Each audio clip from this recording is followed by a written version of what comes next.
राज्याच्या राजकारणात तुमच्यावरती टीका करून त्यांना स्वतःचं राजकीय पुनर्वसन करून घ्यायचंय का? काय नाही, मला त्याबद्दल मला काय बोलायचं नाही, बोललं तर कशाला विचारता. ठाकरेंची बाजू सुरुवातीलाच सांगितलं ठाकरेंची बाजू लावून टाकतायत. मला माहित नाही. 2 ठाकरे एकत्र येतील अशी चर्चा सध्या राज्याच्या राजकारणात आहे साहेब. मी तुम्हाला सांगा, मुंबईला प्रेसला हा प्रश्न मला विचारला होता आणि त्या प्रश्नाला मी उत्तर दिलं होतं. दोन्ही एकत्र येऊ दे, माझ्या शुभेच्छा.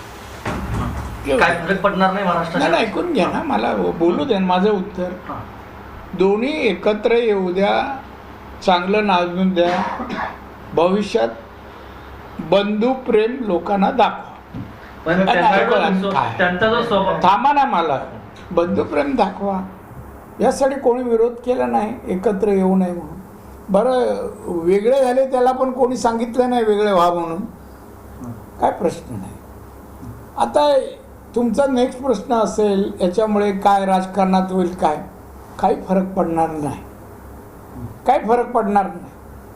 आणि आता किती जरी आंदोलन अमुक तमुक जरी केली तर लोकांना माहिती आहे निवडणुका तोंडावर आल्यामुळे स्थानिक स्वराज्य संस्थेच्या हे हालचाल करतायत आणि त्यामुळे त्यांचं त्या राजकारणावरच सगळं उदरनिर्वाह अवलंबून आहे आणि त्यामुळे ही हालचाल चालली. काही फरक पडत नाही कोणाला, कोणत्याही पक्षाला.